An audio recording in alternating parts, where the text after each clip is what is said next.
Yeah, he's like tuning it, and he hears everything going on. Yeah. And they said the attack's going on. Yeah. And then Slater just looks at the camera and goes, and kill anyone in your way. Mephisto's the powerful. Newsflash! Newsflash! Yeah, I was like, what? What is this? What is this?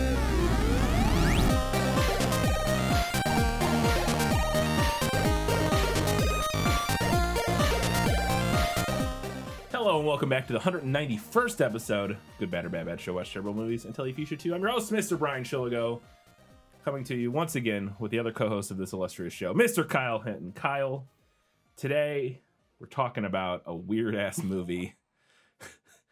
What if Billy Owens met Jumanji, met The Princess Bride, yes. met like a dozen other things. This is so many tropes in one. It's crazy. The movie we're talking about is Sinbad, The Battle of the Dark Knights.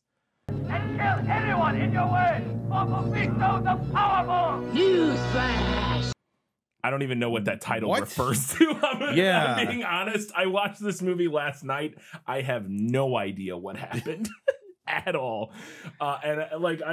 It's truly crazy how little sense this movie made to me as I was watching it. I messaged you several times. I'm 20 minutes in. I do not. Well, I got to the 20-minute marker, and then I know exactly where Brian's brain melted. Don't crush my kite, Leatherhead! I was like, I do not understand what is happening at all in this movie. It's wild. Would you like to know there is somebody to blame for this? Is there? Yes. Who? EPR. Oh, is this an EPR Yes. suggestion? You motherfucker. It was delightful. You son of a bitch. I thought we were going to blame Richard Grieco. Oh, God. Very important. I must entrees. I must find that girl. I still have no idea who that is. He's the guy who plays I know. Sinbad. I know. I think got he's like a most known. musician, right? Oh, is he? Yeah, I thought he was. The bushes on my head is driving me insane. Maybe he's a polymath. Maybe he does lots of things. But the thing I think he's maybe most known for is he was one of the main characters in 21 Jump Street, the TV show with Johnny Depp back in the day. I think he was. I've never seen it, but that was like his main credit that I saw. But yeah, I think that's like what he's most known for. But yeah, the movie is Sinbad, The Battle of the Dark Knights. It's, I think, a kid's movie, ostensibly, kind of. Yeah. They're doing like a kid's adventure movie. What's going on? I guess you're not prepared to handle it yet. It almost feels like maybe that couldn't have been an afterthought because there's way too much crossover. Like it does feel like a film that I felt like at the beginning part before we started getting more and more of the real life into the film. That's like, okay, this just seems like a movie that's trying to be saved through editing. I'm not Sinbad! Yeah, but it so much of it clearly was thought out beforehand, like a lot of the like gags and stuff they do, because it's like, they're doing these practical thing where like the whole premise is like the worlds like bleed into each other in weird ways that is very interesting, but doesn't really make any sense. It's a lot of story elements that just cross between different stories. Because we'll get into it, but yeah, the worlds kind of collide in a way that is clearly not something that was done in the edit. It was clearly done in pre-production and through the planning of what's up. Worlds are colliding. Worlds colliding. Worlds are colliding. Yeah, absolutely. But as the movie starts, we get a little prologue on screen or something like that. That says, once upon a time, Mephisto, an evil wizard, wanted to rule over all of Araby, which I assume is Arabia. I don't know. I've never read Sinbad or know anything about the story. It's a sailor, yes, is the whole thing, and this is all set in the desert. Well, they have a line about that, but yeah. What's a desert but a sea of sand? A sea is a sea. But it turns out so Mephisto he summons two henchmen, Nimbus and somebody else, to get a key so that he can open a chest. Yes. I need the golden key of knowledge so I can rule the world. That's the rough premise of like the plot of what is going on in this movie. Because the greatest of all is the most powerful of all wizards, but his health is failing. And if he gets this key, he can restore his like youth or something. Oh, okay. I thought he just wanted to use it to take over the world. I didn't realize. Oh yeah, he is, because he has like his like bleeding out of his nose the whole movie for some reason. But yeah, we open up though after that epilogue. We open up on like the town being ransacked. Like some general dude. I can't remember this guy's name. Khan, right? The Great Khan. Yeah. That's Khan. Yeah. And he's chasing some women in white robes through a town or whatever. And there's this great moment. So he's like running around there, like sacking the town. And I don't know if you noticed this. He's like running in and he starts yelling some line. And then there's a guy next to him. One of his soldiers has like a woman thrown over his shoulder.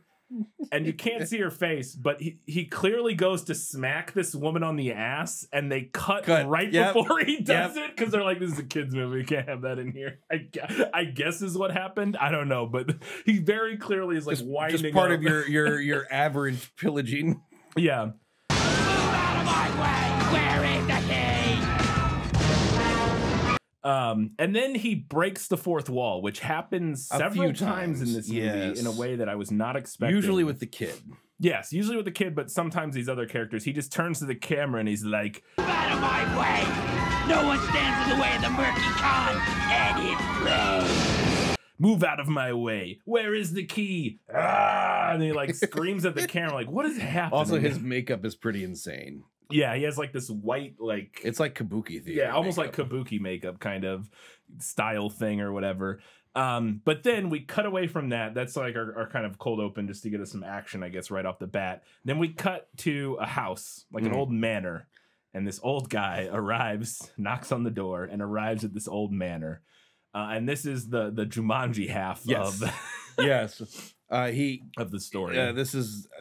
the grandfather, effectively the kid. What's the kid's name? The actor's name is Ryan Slater. He's Christian Slater's brother.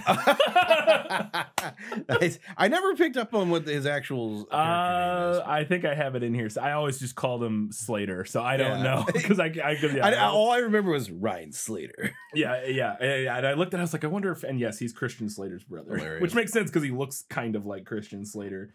But yeah, effectively, he's the main character in regard to he's basically who the audience sees the world through as far as this film's concerned. Yes. And his grandfather, who is the old man showing up, is the guide / storyteller for the film. Yes. And so that is the mystical, or that becomes the mystical aspect when he whips out the storybook. The book, yeah.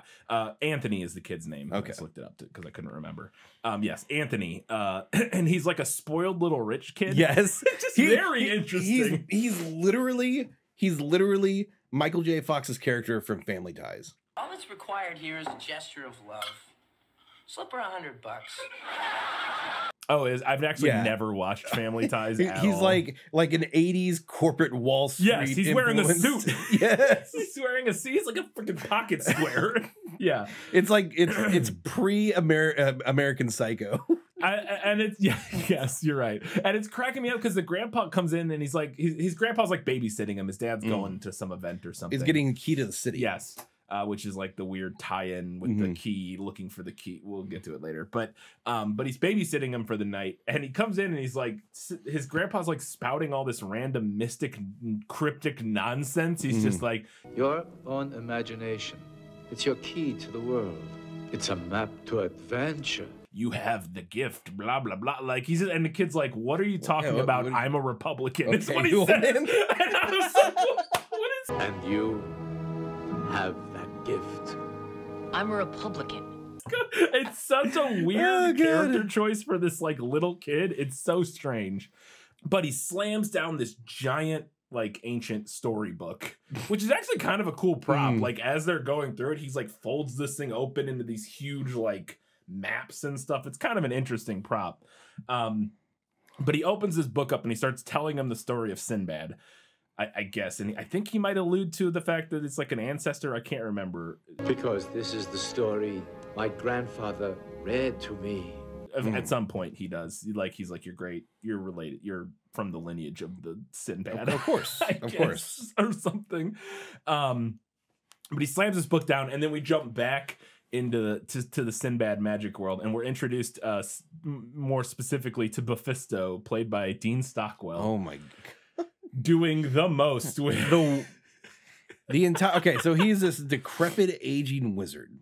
Yeah, whose health is failing, and he needs to find this mystical item in order to, I guess, golden key to obtain either immortality or rule the world. And both, I think both. Whatever. Yeah. I need the golden key of knowledge so I can rule the world. But he always talks like this because his health is failing. Yes. Yeah, he reminded me. Not to be confused with another person whose voice sounds very similar in this, but that's her natural voice. We'll get to her later. Oh, okay. I'm trying to think of who you're talking about. The lady in waiting for the princess. Oh yes, was that not Lady in Waiting? I thought that was her mom. Wasn't? I thought that was like the queen. Maybe I don't know. Whatever. Yeah, I know who you're talking about. Yeah. This house is clean. He starts reading the book, and then like you said, he actually reminded me a little bit of like he's like doing almost like a Grima worm tongue, but like cranked up to 1,000,000. He's like, and he's got he kind of looks like Grima worm tongue a little bit. Dean, you want to retake that one? No, I want to talk like this the whole movie. He's gonna ruin your voice, dude. I don't care. It's insane. Well, perhaps he'll be more talkative when he sees his daughter being tortured in person. But then we get our first moment of this, which happens in this. I can't do that. Oh, God. I'm just getting over a sinus infection. It is not good on my throat right now. But we get the first moment where this happens, where all of a sudden we cut back to the real world, and like all of the women in the white robes just come like bursting through the front door. Yes, like this women from this village being raided are like taking refuge in the 20th century. Yes, well, and that's the thing where this movie posits this world where this book is like a portal almost that kind of like where the two worlds like kind of Worlds are colliding. Bleed into each other. Brian, multiverse is so overdone right now. Yeah, they should have thought about that in 1998 when they made this. But yeah, they're like running from the bad guy from the beginning through the house. And then they get to the book, and they're like they climb into the book. Yes. To go back to their world. Crazy. And the last woman like turns to him and is like, The die has been cast. Darkness is imminent. The die has been cast. Darkness is imminent. And then like just drops into the book, and the kid's like, what the fuck is going on? It's actually kind of fun and ridiculous. This movie, unlike our next movie, which we'll be talking about, this movie is not boring. I will give it that. I can see where it would be like good for a child's like attention span. Because it's very bang, yes, bang, a lot of bang. stuff happens. The biggest issue is that it just doesn't make any sense. Yeah, it doesn't have the connective tissue. No, like the scenes don't really go together, and the overall like the overarching plot is so poorly like explained over the course of the movie that you just have no idea what's happening at any time. Then we go back to the magic world, and this is where we're introduced to Sinbad. Yes, played by Richard Grieco. Looking great as Sinbad in his sweet little Sinbad costume. He looks like the Prince of Persia. Yeah. From the video games. It's pretty great. And then we get this weird, I guess he's like spying on, he's like watching, they're like in a cave, right? The what's it, the Khan guy's in a cave now for some reason. I don't know how we got there. This is where sense goes out the window, where they just start spouting random lines and exposition about stuff. What manner of warfare is this? A child's game.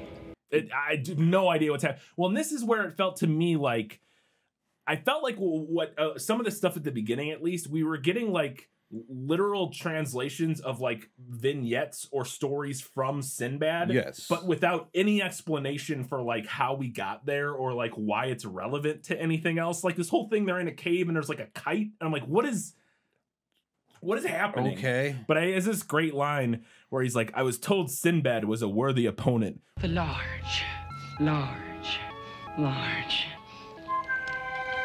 Chinese army behind him. With a large Chinese army behind him. And I'm like, what are we doing? This is so weird. Oh my God. But the performances are great because these people know how stupid the movie they're in is. It is very, and it's also like very like, I hate to make this comparison, but it reminds me of a Renaissance, like Ren Fair style, like open theater acting. We would not pay his unjust tax.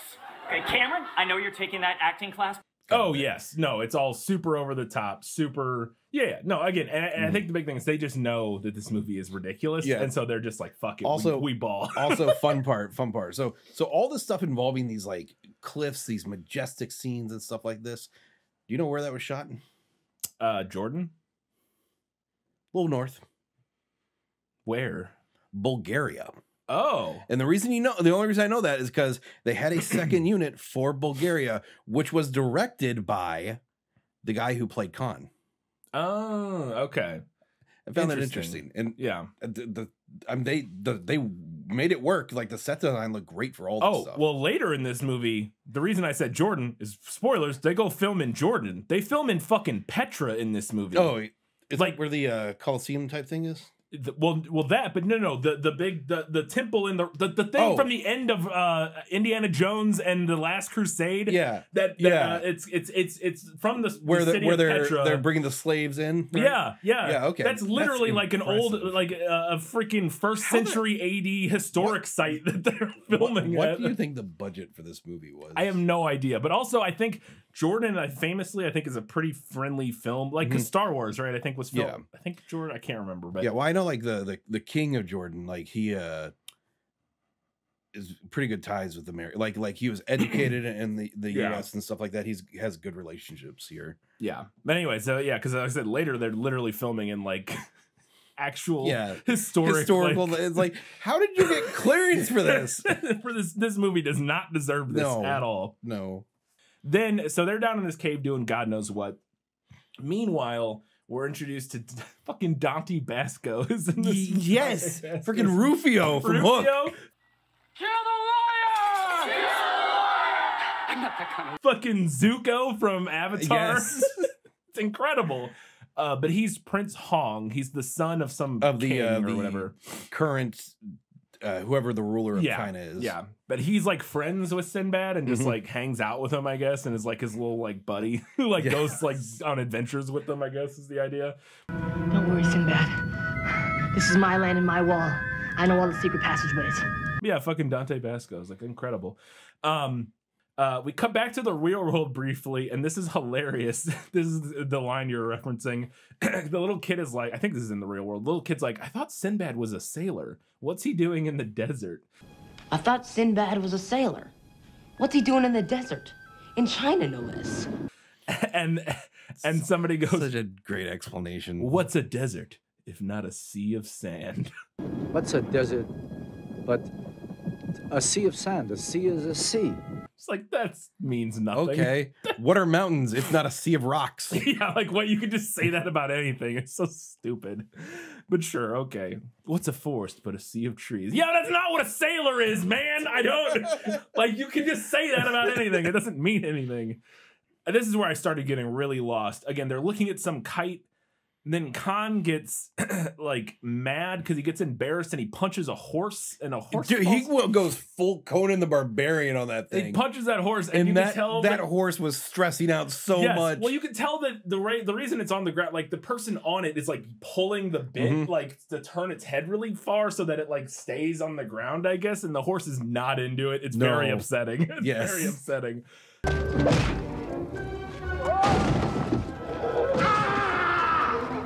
He doesn't actually punch the horse. You can tell he like clearly whiffs it, but yeah, the horse does not look thrilled either way. But then I guess Sinbad sends like these magic bomb lantern thing. Like, what is? Well, I'd have to imagine like it would be an interesting, because like there wouldn't really be like gunpowder well known, or I don't know when Sinbad's supposed to take place. I think it's supposed to be around the 1280. I know it's like post Crusades and pre like whatever Middle Ages. Yeah. So like gunpowder would be a unique thing. That Don't come at us, history majors. I'm sure we got all that wrong. I'm just saying, gunpowder originated in China. He's got an army from China, and it would be a. I guess that's the idea. We never see this Chinese army. To be fair, they do not exist in the movie. It's just mentioned. There's no sign of my father's army. We'll have to fight alone. But the wind is in our favor. But yeah, there's like lanterns like float in and like blow up. Yes, they're just exploding I think everywhere. they just kill. Does he die in this? I think he dies in this scene. Sinbad, I love you. Because we don't see him the rest of the movie, right? Yeah. Or no. He comes and he fights. No, they kill him right after this. Right after this, we have the big sword fight. Right. But yeah, so they send bombs at him, and something happens, and then we cut back up. To the cliff top, and Mickey Rooney shows up. He's playing the Sage. The Sage. He's like a magician guy, I guess. This makes again. Mickey Rooney was also having way too much fun with this role. Oh yeah, he was loving life, playing this weird old guy. His classic Mickey Rooney role, to be fair. But I've been trying to get a drink in peace for the past hour. I love, so then somehow the Khan gets from in the cave down up to the cliff where Sinbad is, and they get into a sword fight, right? It's like him and like a few guys fighting Sinbad and Princess Hong, and then the other guy, Kether or whatever the fuck that guy's, the blonde guy. Kether, save the prince. Yeah, yes. Kether, I don't know what the fuck his name is, something like that. They're all sword fighting, and I love initially they show up and they all square off with each other, and they're all like fighting in it right next to each other, and then we get this big wide camera pull out, and it's just Sinbad and the guy on a cliff, and nobody is anywhere near them. Where'd the rest of our armies go? They were just right there. What is happening? And then in the middle of the fight, the bad guy goes to swing his sword at Sinbad and gets like electrocuted. I think we will find eventually by Mickey Rooney's character, who is just a mystical sage. Yeah, mystical old man. Well, because he gets zapped and he drops his sword, and the camera cuts to Mickey Rooney, and he's like, "These things happen in the heat of battle." And I'm like, "What is?" Okay, sure. What? These things happen in the heat of battle. And then we'll find out later he has like magic powers. And then they still fighting some more at this point, and I love at some point like Mickey Rooney like falls over, and I think Prince Hong or somebody runs over him to like pick him up, and he's like, "You all right, old man?" And Mickey Rooney says, "I'm all right. I'm just short." I'm all right. I'm just short. And then his hands turn into snakes. Snakes, yes. What was that? Like, what is happening?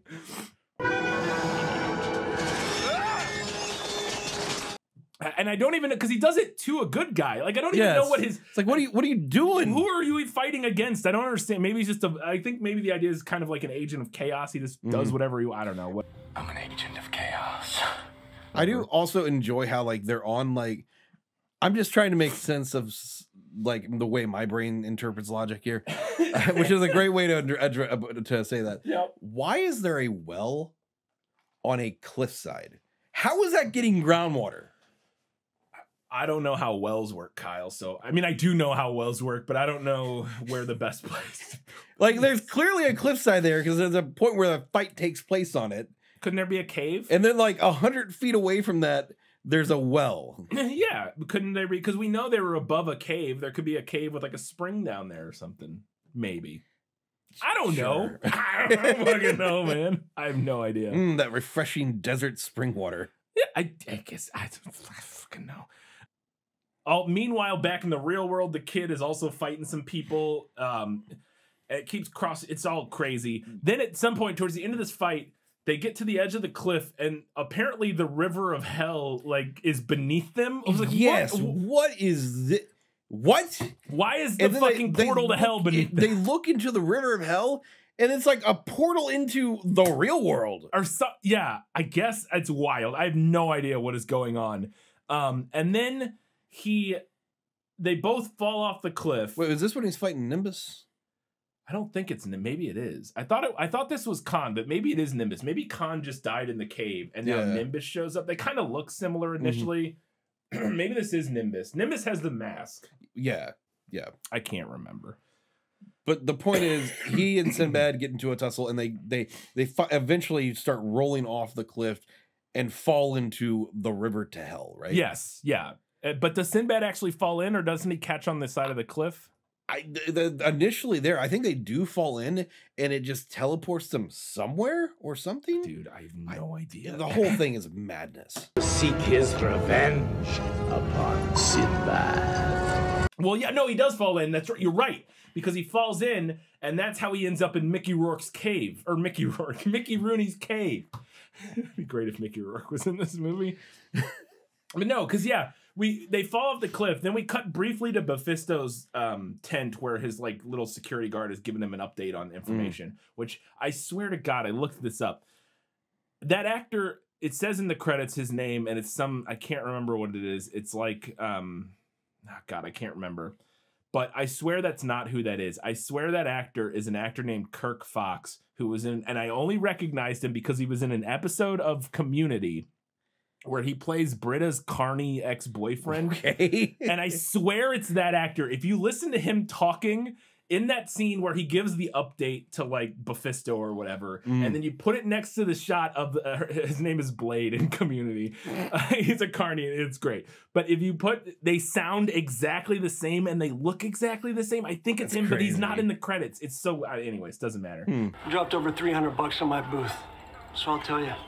Since then, he has traveled the world as a well-paid mercenary. But the guy that is in the credits was also supposedly in an episode of Community, but a different one playing a different character. I don't believe it. I think it's a fuck up. I think this is Kirk Fox. Anyways. The friggin' X-Files themes. Yeah, exactly.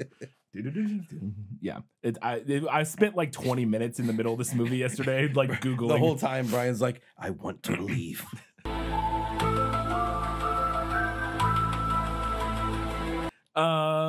So yeah, I guess he fell through the portal, and somehow now Sinbad ends up in Mickey Rooney's cave. My notes actually do say Mickey Rourke's cave, which is funny. But again, I don't know why he's there, or if that, whatever, who cares? But then we flash back, or Mickey Rooney starts showing him the past. Yes, like in a cauldron? Yeah. He like does a thing with a staff, and it like shows him, like it's like a pensieve or whatever, and it shows him his past, and we see his parents get murdered, or specifically his dad get murdered, I guess. And specifically we find out that it was Nimbus who murdered his dad, and that his dad like scarred his face.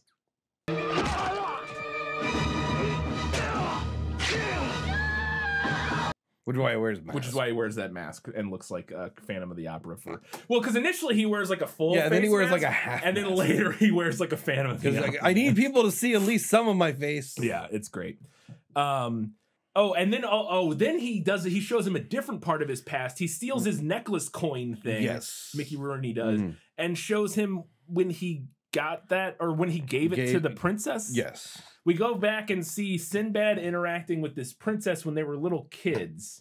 And this is like his one true love, who we will meet later in the movie. But he can't be with her because he's like a little rat or whatever. He's like My mother was the queen of the desert gypsies. That's why they killed her. I can't remember, is his dad like royalty, or is his dad like a nobleman? Who, Sinbad? Yeah. I have no idea. I thought none of those things, but it may be. I don't know. He at later on at this point where because they say his dad was a woodsman. Okay. Is what they call him. They're like that woodsman, whatever that means. Okay. Yeah. but he's lower class, lower, family or whatever. So, and he's just basically like Aladdin at this point. Yes, essentially is like what they're going for. But then he like parkours over some dude's head and runs away, which will become a thing. I guess that's the same. I don't know if is that Nimbus in that scene? Is he like, because that's a thing. He does that exact same move later in the movie. It doesn't matter. We'll get to it. But he has to run away because the princess's like parents or whatever is like, what does he get at? And he's like, I gotta get out. And he like parkours over some dude's head.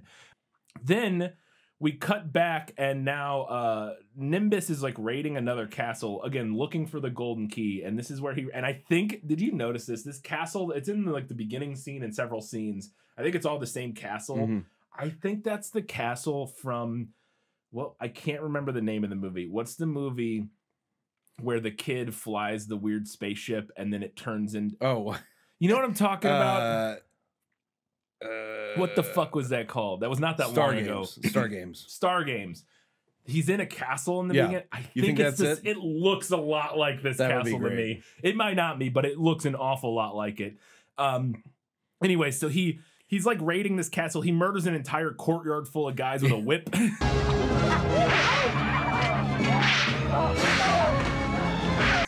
He's just like, waka. Took all those specialization feats from D&D. Yeah, it's amazing. And then we get a random cut-in of two people hiding in a cabinet, just giving exposition about who Mephisto is. It's so weird. It's all so weird. And this is where we get the first shot of Petra, where we see and I can't remember, it's like Azkana or something like that, is like the famous building, the one from the end of Last Crusade. And I was like, dude, they actually film here? And yes, because later they're like a lot. Yeah. I was like, dude, what the fuck is that? Why is this movie filmed here? Somebody knew somebody. Yes. But then we find out that the princess from the flashback is grown up now and she's a badass. Because they're raiding her castle or whatever, is what Nimbus is doing. And he like storms in and she gets into a sword fight with him. She's like, you won't take my people or whatever, who cares? She gets into a sword fight with him. And I love, there's this great moment where he like has, I think it's her, like they're locked in like the thing where like, no, that's what it is. He's already disarmed her at this point. And he's holding the sword up to her, but he's holding the sword. He's not holding it. I don't know if you noticed this. It's just like resting on his hand. And I'm like, just grab it. Just grab. He can't. Just grab the sword. He's not even holding it. He's just, what are you doing? But yes, like I said, he's the guy who killed Sinbad's dad. He's got the face scar. Cool, amazing, incredible. Then my name is Sinbad. You killed my father. Prepare to die. Pretty much, yeah. Then we cut back, and now he's to Sinbad, who's still hanging out with Mickey Rooney. This is the first time I noticed a boom mic in the shot. Yes, not the last time. I think it's because of the format. Yes, I had the same note because originally I was like, this one I saw, I was like, wow, it's sneaking in there, and then it happens again in a couple scenes later, and I do think it's because it was the format for 4:3 versus like a standard like cinematic widescreen. I think that's why, but you do see a boom mic sneak into the top of the shot several times over the course of the movie. Boom in the shot. Yeah. So then we find out Nimbus wants to keep the princess as a slave, but Mephisto wants to torture her so he can find the key. But Nimbus is like, no, I have another idea for that, and I want her. I don't want blah, blah, blah. Meanwhile, she's trapped in some dungeon that I've seen in a million other TV shows. I was like, I know I've seen that in stuff before. I don't know what, but I've seen this dungeon and stuff before. All right, I need to get in to Universal Studios Stage 57. Yeah, exactly. The torture chamber. But he tells her, Nimbus goes down to talk to her, and he does the classic ploy where he tells her Sinbad is dead. Sweet princess, I am sorry to say, Sinbad is dead. He's like, everybody's dead. You got to just marry. He does it's the Princess Bride thing. Yeah. It's where he tells Buttercup that Wesley's dead. Like how much of this borrows from Princess Bride? A lot. A lot, yes, very much. But in the worst way, with none of the charm. Yes. Yeah. Well, it just so happens that your friend here is only mostly dead. I would say none of the charm. This movie isn't that bad, but it's not great. And again, we get another boom mic where Sinbad's, when he's saving all the people from the mining camp, more boom mics sneaking into the shot. And this is where I was like, okay, it's happening a lot now. This has to be a formatting issue. Yeah, for sure. And then I love they have this great line. He's like, well, we got to save, I got to save whatever the fucking princess's name is. It's like Shalazar or something. Yeah. Let me see if I can find it real quick. Shalazar, that was it. Nailed it. He's like, I gotta save Shalazar, and I think it's Rufio. It's like, she is safe, Sinbad. No man can hurt someone as beautiful as she. Don't worry, Sinbad. She's safe. No man can hurt someone as beautiful as she. It's like, I don't think that's how that works. Okay, bud. Sure. And then meanwhile, and it might even be that same scene. There's another line right after that, where they're talking about love, and somebody says to Mickey Rooney, for your cause of love, And what would you know about love, you little warty gnome? What would you know about love, you little warty gnome? Jeez. Why was he being so mean to Mickey Rooney, man? What Savage. It's not nice. A lot of people think that it's a little gamey, but it's the wombat that gives it the zing. So the plan is that Sinbad and Hong, and I think Kether too, or whatever that guy's name is, he doesn't matter, are gonna break into Mephisto's compound, and they're gonna like dressed up as like guards or whatever. Yes. And I love how they just kind of explain this off, like it happens, like we see them breaking in, and then all of a sudden they're wearing guards' clothes and like being guards. Yeah, like it's like some Ocean's 11 type stuff. Sinbad's plan was to sneak into the inner compound disguised as dark knights. What? Like I not in like in the way like Ocean's 11 will explain like their heist or something, and while they're doing it. I get what you're saying, but in that regard, it's very much intentional in Ocean's 11 where they're doing that. In this one, it feels like we didn't film the connected scenes here, so we just have an ADR voiceover going. So that's what we'll do. We'll steal the costumes and we'll pretend to be like that's like they just explain. We go. Nailed it. Yeah, I mean, incredible, fantastic. Devouring the enemy, collecting uniforms to support his attack. Then. And this is interesting, and I thought this was kind of a fun thing, because not only does the magic world, or the past Sinbad world bleed into the house sometimes. Sometimes Slater, their world bleeds into that one, like whenever they try to set off the signal. Yes, yeah, that's so weird. That's later, but like just in general, like every now and then we will be seeing something Sinbad is doing, but in his place will be the little kid. Like he's Sinbad. What is that? It's very strange. And this is one moment he's like on a boat or something at one point, and I'm like, "What is? I don't understand what's happening." It should feel good to be home, Sinbad. By Allah, neither Nimbus nor Mephisto could destroy your beloved Khalifa. And this is the part you're talking about. They need to signal the good guys to attack, and in order to do that, they fire off like a modern firework. Yes, in the real world, the grandpa and Slater set up like a magic rocket and launch it off, and then it launches into the magical world and go. Okay. I don't know. It doesn't make any sense. I do enjoy though while Sinbad and the crew are dressed up as the guards or whatever they're like basically force marching. Oh slaves. Yeah, and Sinbad really gets into favor, really gets into character, and they're like, "You really don't have to be that into it, dude." Yeah. To the city with your slaves! I think they get the idea, Sinbad. Then we get a weird moment where we cut back to the real world, and Slater is listening to a radio that is announcing what's happening in the magical world. Yes. Yeah, he's like tuning it, and he hears everything going on. Yeah. And they said the attack's going on. Yeah. And then Slater just looks at the camera and goes, And kill anyone in your way! For Mephisto the Powerful! Newsflash! Newsflash! Yeah, I was like, what? What is this? What is this? It was so weird. I was like, what are we doing? It's just one of those things where they just kind of tried everything. It feels like they're like, fuck it, who knows? Let's just throw shit at the wall and see what happens.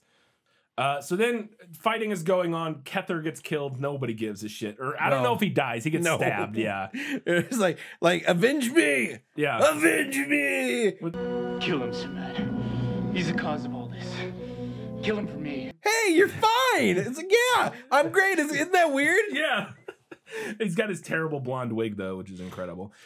Also, did you notice this one scene right after that? I think Mephisto is talking to some like one of his like. There's like a big burly guy who has a baby voice. What was a baby voice? What is baby voice? What? Nimbus has found the key. I was like, what is happening, Kyle? I don't understand why this guy has a baby I knew voice. that made your brain melt.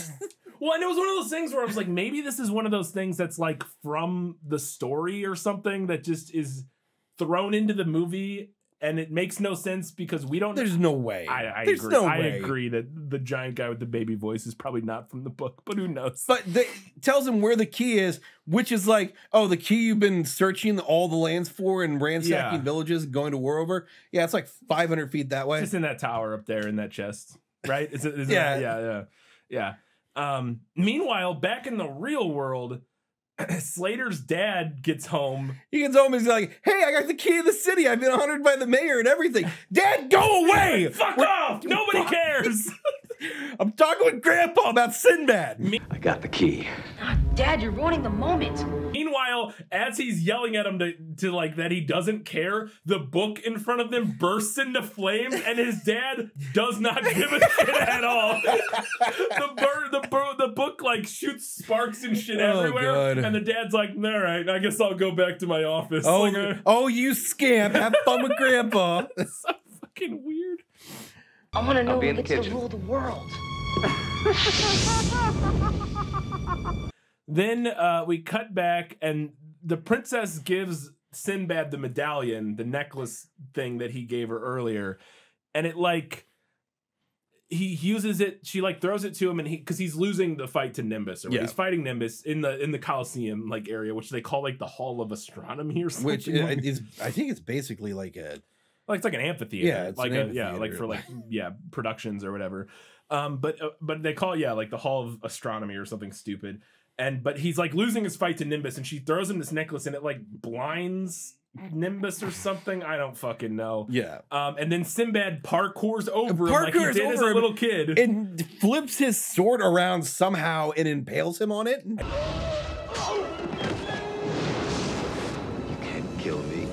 I had no idea. It doesn't make any sense at all. It reminded me of the Steven Seagal with the the wrist blade stabbing. I was like, what is happening? Oh god. But yeah, he's able to kill Nimbus. Then meanwhile, Mephisto made it up into the tower to get the key. But he opens the chest. Opens it, and he's like Mumra from Thundercats. Cannot look at his own reflection. That's the whole thing they set up that we didn't mention. He doesn't have mirrors anywhere. He can't see his own reflection because he's so decrepit and hates himself or whatever, and he'll like die if he sees. He opens the chest and sees a mirror. A mirror, yeah. And then he's like, ah, and then he says another mirror, another mirror. This cracked me up. The jump scares where he's like, ah, ah, ah. He just like keeps like turning and seeing another mirror. Like he like stumbled into a fucking carnival ride that's just like a house of mirrors. He's like, ah, fuck. Ah. And then we get like Dean Stockwell's real voice for a second. Yes. The key of all knowledge is within yourself, my friend. Yeah, very briefly. I don't remember what he says, but he does very briefly not do his little voice. But he stumbles out to the balcony, and then there's a mirror version of him appears. And like does something. I can't remember what he does. He's like, did he give him like something? He falls backwards over the. Well, yeah, he falls off the railing. But I think that version of him is just being like, you're being confronted with your true evil self. Yes, and you can't handle it. Which turns out to be Mickey Rooney. Yeah, yes. The all too awful truth of what you really are. Doing a glamour or something like that. But yeah, he falls off the balcony and falls into Slater's living room and dies on their like coffee table. He like slams down on the coffee table in front of the grandpa and the kid, and they're like, nice, dead guy, sick. And then turns out mirror version of Mephisto, like I said, was Mickey Rooney doing some magic or whatever. Then this makes no sense. So that seems like happy ending, all right? Yeah. Wait, we defeated the bad guys. Sinbad and the princess are together. Mickey Rooney's not homeless anymore. Yeah, he's like, you can live in the tower. Like, oh, great, happy ending. Then we cut back to the real world. And this, Kyle, makes no fucking sense. I don't understand what we're supposed to get out of this. Okay. Back to the real world. His dad comes in and he like hands him the coin, the story coin. Yeah. And his dad responds to it in a way that makes him sound evil. And I thought that was going to be the twist, that his dad was like evil or something. No, we go even more insane. What an interesting looking coin. No, meanwhile, the grandpa is still standing in the living room by the book. Yeah. Slater turns and looks at him and goes, and in slow-mo starts and like Grandpa waving being his daughter, arms. and Grandpa's like, "Oh, hi, grandchild." He's like, How are "Oh, you doing?" nice." But no, Baphisto, I guess, comes out of the book on the coffee table and grabs him and pulls him into it. Sucks him into the book, and we get the longest crazy freeze frame. And it pushes in like 4 times, and the final freeze frame is like just his eyes. Like his eyes and nose on like the little kid's face. He's like, ah, and then it just ends. And I'm like, wait, what is it? What is this ending? What? Oh no, sorry, that's not the, because then we cut to a picture of the prop of the book, and then it ends, but which also looks terrible, like when it's closed. But yeah, it makes no sense. I do not understand it at all. It's like, I was like, wait, so is it sequel bait? Like, what is? I don't understand what's happening here. But the last note I had, I don't know if you noticed, rolling through the credits, and you'll have to see if you can find it when you edit this. Did you see one of the credits? And I looked it up and confirmed it was actually him. There's a guy named like Tarrant or something like that, played by Ron Hall. Vampire assassin himself. He's like an extra or like one of the fighting guys. That's I don't know. awesome. I don't know if you can find him. If not, it's not a big deal because I didn't see him. I don't remember seeing him at any point, but he might be like in a mask or makeup or who knows. But yes, hunting vampires back in the Arabian apparently desert. Ron Hall was in this movie. And yeah, incredible. I mean, it's that era. Like he did most of his like stunt work during the 90s. Yeah. So yeah, I'm sure. Again, he's probably just like in a crowd of a million. Who knows? But he has a name. It's not like extra. He has like a character name. I just don't remember seeing him in it at all. But that's Sinbad. I would say that it's too incoherent to be truly good bad. Yeah, it's just too confusing, but it's pretty close. I would say bad, but like just barely. Yeah. You know, I don't know, man. I kind of like that it's incoherent. We've been on a stretch of bads. We've had a run of bads. I'm gonna give this one good bad. We're grading on a curve on this one. There we go. It gets that 90s magic. Yeah, it's an hour and 30 minutes long. It's got fucking Rufio in it. Yeah. It doesn't make any sense. There's ridiculous special There's no effects. like boring downtime. Yes, it is always on. It's not boring at all. It's confusing and annoying, but it's not boring. Yes. And I'll take confusing and annoying over boring any day. So I'm gonna go ahead and say it's good bad. That's it for this episode. As always, you can do us a giant favor by heading over to patreon.com/GBorBB. Support us there, get access to some bonus content. Right after this, we'll be recording our February bonus episode where we watch little shorts or whatever. This one, just a tease, might as well tell you what it is. We're watching a little training video for Blockbuster Video. Yeah, Be Kind, Rewind. Yes, we'll be talking about that.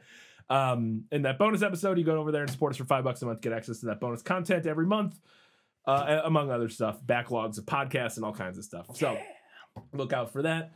Also, if you want to support us, you can head over to tpublic.com and search for Good Bad or Bad Bad. And all these links are obviously in the description, but you can get any of our merch that is available over there.